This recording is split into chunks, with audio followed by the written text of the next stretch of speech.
So did the Australian government just make earning on your crypto illegal? Kind of, not quite.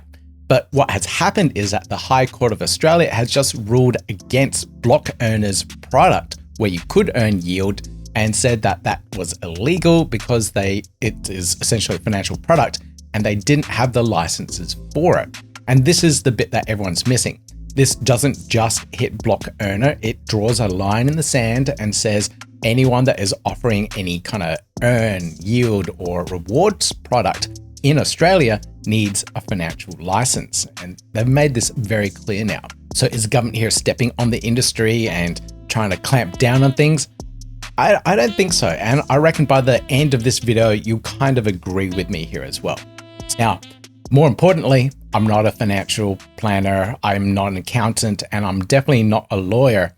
So please seek financial advice and legal advice if you are affected or interested in any of these aspects for your own crypto holdings or own investments. Now, if you've got something that pays you a return, such as earning on your account or yield product or rewards balance that slowly grows over time, the highest court of Australia just said something big, and essentially all of those are financial products. And in Australia, you can't just offer a financial product to the public, you need a license for it. And they call this the Australian Financial Services License, or AFSL for short.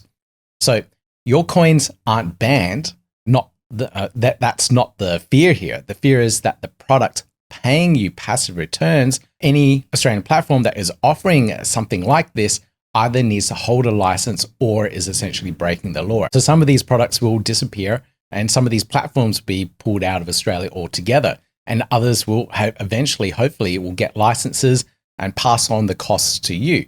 So if you use one of these, keep watching, because that will directly affect how you interact with crypto and what you may be doing with your crypto assets. So who is Block Earner and what did they do? So Block Earner is the trading name for a company called Web3 Ventures. And back in 2022, in the peak of the bull run there, or diminishing down from that bull run, for about 8 months, they ran a product called Earner. And the pitch was pretty simple. You've seen it thousands of times. You deposit your money into the platform and they give you a fixed return. Theirs was around 7%. And back in 2022, that was a pretty good deal. So here's how it works. You put in Australian dollars, they turn that into crypto by auto conversion or whatever they did, and then they let that out to other crypto products, earning a higher rate. They kept the difference and then paid you 7% borrowing on that. So they borrow low, lend high, and then keep the margin. So it made sense for them. But what Block Earner didn't have was a financial services license for this. Their argument was that this isn't a financial product, this is crypto lending, so the rules didn't apply there. And here's the best part of the case. The High Court looked at that and said, the label doesn't matter. Calling a loan in your terms and conditions doesn't change what it really is. They use the analogy that nails it really clearly here, and I think this is really good. Think about a bank savings account. You put money into the account, the bank pulls everyone's deposits together and then lends that money out. That's how banks work. And they pay you a cut for that. Nobody argues a saving account is a financial product. And the court said Earner would work the exact same way.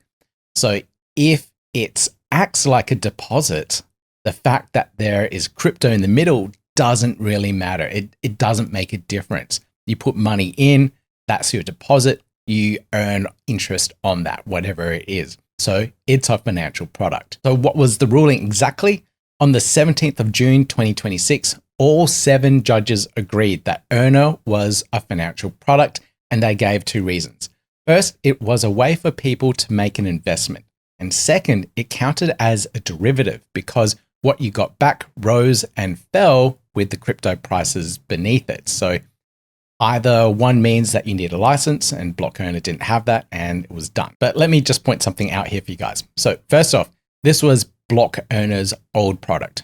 Earner got shut down back in 2022 before the case really got going. So this isn't Block Earner's is in trouble today. This is something that was stopped years ago. So as soon as it started going through the court process, they were like, let's stop it right here. So second, block owner has moved on and gone legit. So in May 2026 this year, they got an Australian credit license, the first crypto platform in the country to get one.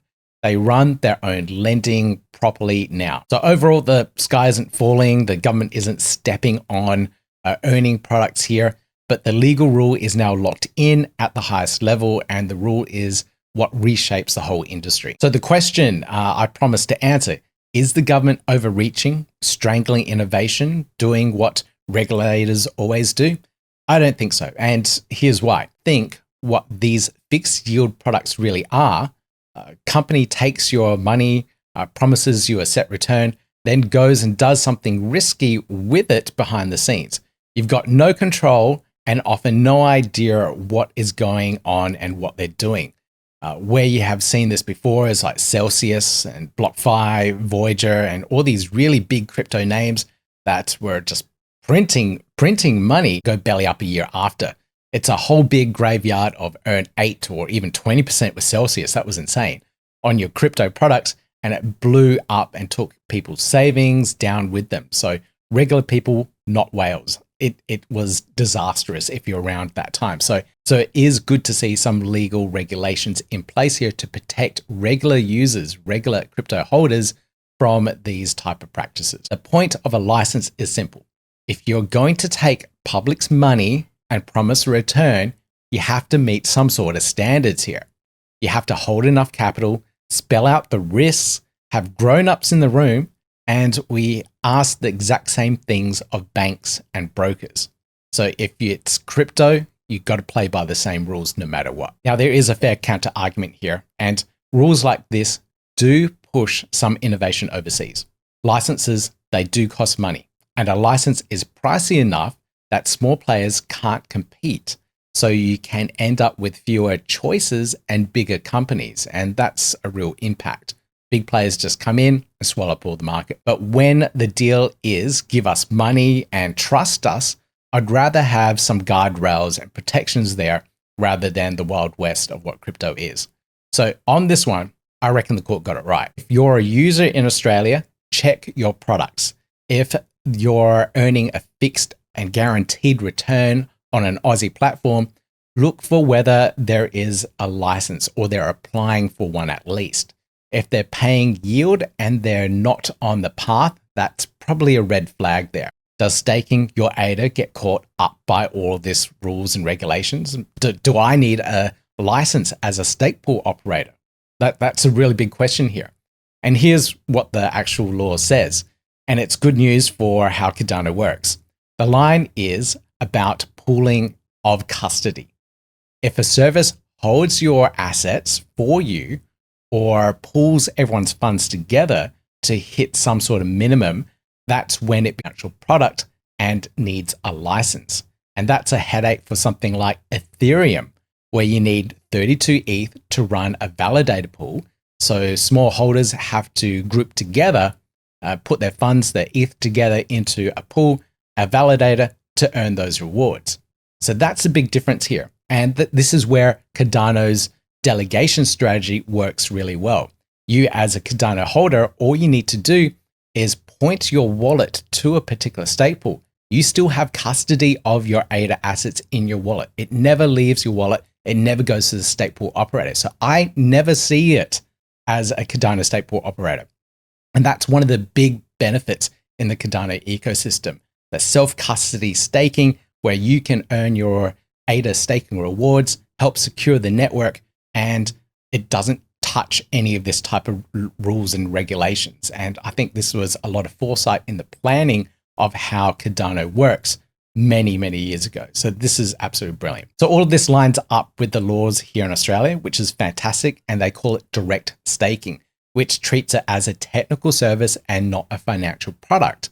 And the new digital assets framework even has a specific carve out for staking, which is absolutely brilliant. So Australia is doing something definitely right here.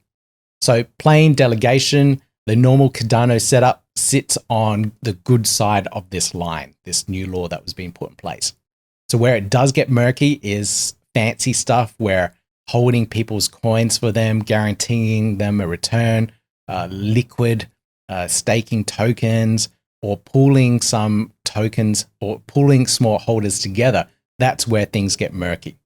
So more of a service add-on on top of plain delegation, the more likely it needs a license. So one thing I just want to say clearly here for anyone out there, if you run a stake pool, if you are running a staking service, don't listen to some random YouTuber that you're watching for your answer. Get proper advice for your setup. But basic Cardano delegation model looks like it's completely built on the right side of the law here. All right, so let's round things up here. Let's bring it home. The High Court of Australia didn't ban crypto. It didn't completely banned earning crypto products. It didn't seize anyone's coins. It confirmed one thing at the highest level. If a product takes your money, so no matter what you call it, you need that license. So that should shake up the yield products that are in the space at the moment, and the ones that are following the law will survive. So look up the various staking products out there, all the platforms in Australia, and the ones that do have the licenses are the good ones out there. And it's also really good news for those that are looking for plain Cardano staking, native Cardano staking. It's business as usual. So if you're delegating to any pool out there, such as my own pool, ADA Oz, you're good to go. It's on the right side of the law. All right, guys. If you learned something from this video, make sure you hit that thumbs up, that like, subscribe, the notification bell. Will keep you up to date with everything that's happening in the crypto space. And if you want to support the channel, I've got YouTube memberships down below. You get early access to videos, and I've got buy me a coffee links there too. So that's a great way of supporting the channel. It's a really easy way to keep me going and get these videos out there on a regular basis. And stay positive, guys. I'll see you in the next video.